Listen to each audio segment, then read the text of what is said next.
boast the oldest track in the country, and the 3-year-olds Getaway and the Travers are making tracks in the 97th running of the famous... When we thought about the design of the Brentwood, we really looked at the context of Saratoga, the neighborhood, and specifically our proximity to the race course.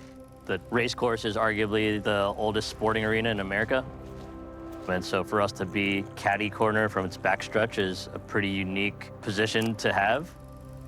We really want to lean into that equestrian history and ensure that our design fit what's going on here in Saratoga.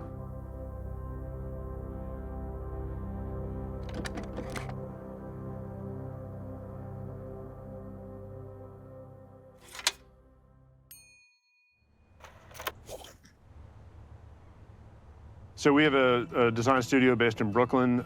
We're focused largely on hotels and hospitality type of projects. And this is our first project that we have owned, operated, developed, and designed. We'd sort of been looking around for something like this. We were trying to bring a kind of hotel level of detail and excitement and interest and experience to a kind of motel typology. We were just like drawing stuff and coming up with stuff on the fly and kind of putting it together. That was what was really exciting about this, was having the chance to be responsible for and to participate in every single little tiny piece of this. In some ways, it was an experiment and a trial to see what it would be like if we're our own clients. You know, this was an opportunity where we want to test ourselves that you can really only do when you're owner, operator, and designer. Ruben and I met at architecture school a long time ago, and then met Joey through friends of friends. And I think that's really important, that we fundamentally enjoy working together. And that's just sort of rare with the group, and when you have it, you try to hold on to it.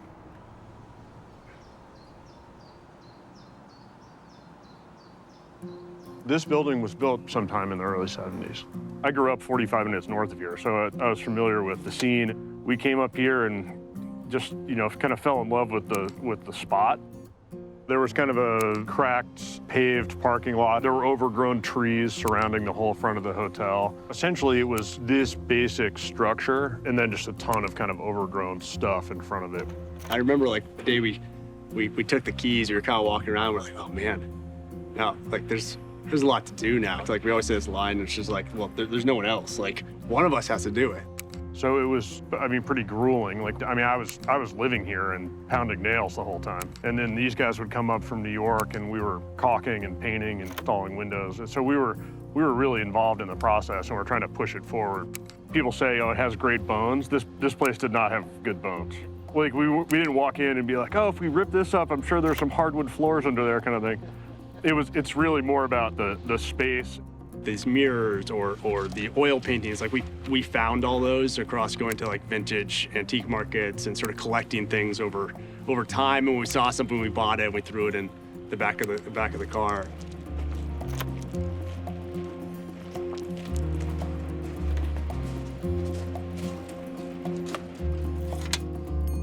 This is our little lobby. Lobby, check-in, bar, coffee shop. It's all one room here. You know, we always kind of thought about like how do you break down sort of the conventions of the hotel? Why does it need to be this monumental front desk and have this like very formal check-in experience? And we always thought it would just be so fun to come and check in to a place where people are, you know, having a good time and telling stories, and that's sort of your entrance into staying at the Brentwood. For us, challenges are really exciting.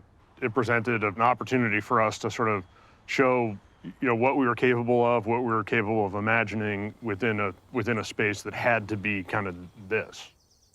So really all we had in terms of the kind of shell that we were working with were these openings for the windows and the doors. This entire roof had to be replaced. We ended up keeping the locations of the posts because we really loved this like little space that you have between the rooms and the parking lot. It creates a little kind of private space for you as a guest to be able to occupy. We wanted this idea that you had this sort of stable or equestrian sort of architectural image on the approach, and then once you entered into the rooms, they were very like kind of layered and warm and inviting, and it's sort of like a whimsical traditional aesthetic. We want things to feel a little more domestic, a little more residential, and by doing so, have it feel like a place that our guests feel like they're at home or in someone else's home.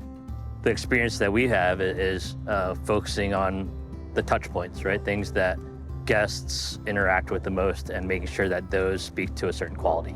And being able to balance that with things that are less tactile, such as flooring, right? We went with basically a painted ply floor, then have sort of the higher touch brass fixtures within the bathrooms. And so it's sort of that balance to achieve a certain look and feel and experience within a constrained budget.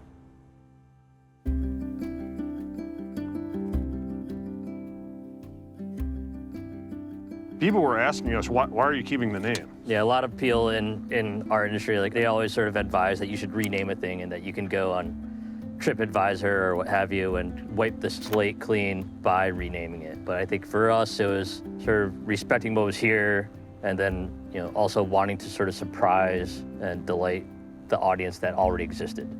This is just another step in the evolution of the town. We're just kind of participating in a larger revitalization, which feels really great. We had the former owner come in and stay with us, and they had a great time. And so I think everyone sees it as sort of a continuation and not like a dismissal of what was or what it should be. For us, we want to create a fully holistic experience, right? That once you're coming to stay here, it's like we hope that it's not just like a passive stop along the way, but it's a full hospitable concept.